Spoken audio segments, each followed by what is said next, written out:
ખાલી ભાવના બદલી નાખશો, બહુ મોટું કામ થશે. આ મોડર્ન રિસર્ચથી હું તમને વાત કરું છું. ડોક્ટર બર્ની સિગલ એક પ્રસંગ લખ્યો છે. આ બધાને એમને પ્રાઇમ ટાઈમ અમેરિકન ટીવી ઉપર શો રૂપે પ્રેઝન્ટ કર્યા છે. એક વ્યક્તિને ઢીંચણનો દુખાવો બહુ રહેતો હતો, લગભગ 2-3 વર્ષ સુધી રહ્યો. ઘણા બધા ડોક્ટર્સ પાસે એમને ટ્રીટમેન્ટ કરાવી, બટ ટુ નો એવર, એટલે મળ્યું નહીં.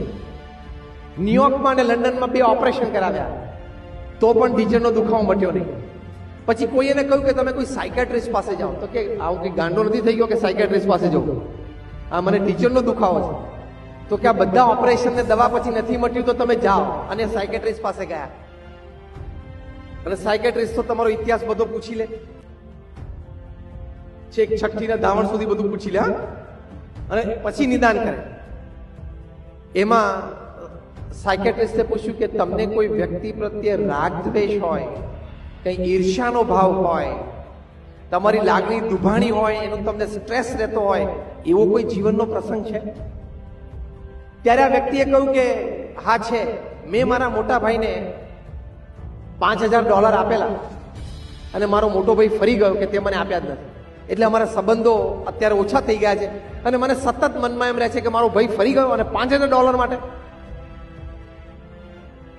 ડોક્ટરને કહ્યું કે this is the reason of your ની પેઇન. ઢીંચણના દુખાવાનું આ કારણ છે. તો પેલાને આશ્ચર્ય લાગ્યું કે શક્ય નથી, એટલે ઊભા થઈને જતા રહ્યા. પછી પાછા 2 અઠવાડિયા પછી બહુ દુખાવો હતો એટલે આવ્યા. ડોક્ટરે કીધું કે આ જ કારણ છે. તો ક્યાંક દુખાવામાંથી મારે બહાર કેવી રીતે આપવું?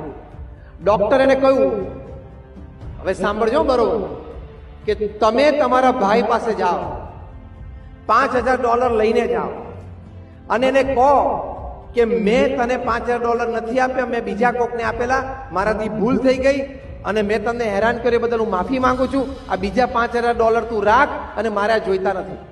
પેલી વ્યક્તિ તો ખુરશી પછાડીને ઊભો થઈ ગયો કે વોટ આર યુ ટેલિંગ? તમે શું આ વાત કરો છો? ડોક્ટર કે ઢીંચણનો દુખાવો મટાડવો છે તો આ કર. આ હકીકત છે. આઈ ટેલ યુ, હું તમને આના સાયન્ટિફિક શબ્દો પણ કહીશ. બહુ આગ્રહ પછી આ વ્યક્તિ આવું કર્યું. સવારે એક દિવસ $5000 લઈને ગયા, એના ભાઈનો દરવાજો ખખડાવ્યો. એના ભાઈએ દરવાજો ખોલ્યો, જોયું કે આવ્યો એટલે પાછો ઝઘડો થશે. એને કહ્યું કે ભાઈ, મેં તને $5000 નથી આપ્યા, મારી ભૂલ હતી, અને મેં તને હેરાન કર્યું બદલ માફી માંગુ છું. આ બીજા $5000 તું રાખ, અને મારે જોઈતા નથી. પેલા કે ના, આવો આપણે બેસી અંદર વાત કરીએ. અંદર બેસીને વાત કરી. બંને લગભગ 3-4 વર્ષ પછી સાથે બેસીને પહેલી વાર ચા પીધી હશે, અને અહીંથી ઊભા થઈને ઘરે ગયા. 48 કલાકમાં એનો ઢીંચણનો દુખાવો મટી ગયો. મેડિકલ સાયન્સમાં જે કદાચ ડોક્ટર કોઈ બેઠા હશે, એક શબ્દ છે સાયકોસોમેટિક. મેડિકલ સાયન્સ કહે છે કે 90% of your disease are psychosomatic. એટલે કે તમારું મન અસ્વસ્થ હોય ને, એટલે શરીરમાં રોગ થાય છે. 90% રોગનું કારણ અસ્વસ્થ મન છે. મન જો પ્રફુલ્લિત હોય તો 90% રોગમાંથી તમે બચી શકો છો. બ્લડ પ્રેશર, ડાયાબિટીસમાંથી બચી શકો છો. એટલે મન સ્વસ્થ અને પ્રફુલ્લિત રાખવા માટે અન્ય પ્રત્યે હંમેશા સદભાવના રાખવી. એ એનું કમાય છે, એનો પુરુષાર્થ કરે છે, એનું ભાગ્ય એ ભોગવે છે. હું મારો પુરુષાર્થ કરું છું, મારું કમાયેલું ખાઉં છું, અને મારું પ્રારબ્ધ ભોગવું છું.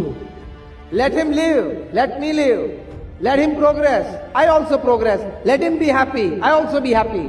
આ સિદ્ધાંતથી શું કામ નથી જીવી શકતા? તમે 15 લાખની હુંડાઈ લાવો અને તમને આનંદ અઠવાડિયા સુધી રહે, મહિના સુધી રહે, પણ એ પૂરો ક્યારે થઈ જાય? બાજુના ઘરમાં મર્સિડીઝ આવે ત્યારે. અને બાજુના ઘરમાં આવે ત્યારે તો પછી પણ જો શાળા બનાવીના ઘરમાં આવી ગઈ ને મર્ક, બહુ ઉપાધિ થઈ જાય. See what I mean to say is, મન છે ને, એનામાં એટલી બધી શક્તિ રહેલી છે. ઘણા બધા સાયન્ટિફિક રિસર્ચિસ આની ઉપર થઈ છે, પ્રયોગો થયા છે. ટ્રેમેન્ડસ શક્તિ છે. એ તમારું ઇમોશનલ કોશન તમે હાવ રાખો, એટલે આજ પોતાની લાગણી, ભાવના, ઇમોશન્સને સમજવા, સામેવાળી વ્યક્તિની લાગણી, પ્રેમ, ઇમોશન્સને સમજવા, અને પછી નિર્ણય લેવો, તો એનાથી બહુ જ મોટું કામ થાય છે. તો તો હંમેશા એક ભૂલી જવાની ભાવના, માફીની ભાવના, મોટા હૃદયની ભાવના, એનાથી એ બહુ જ મોટું કામ થાય છે. એટલે that is called emotional quotient.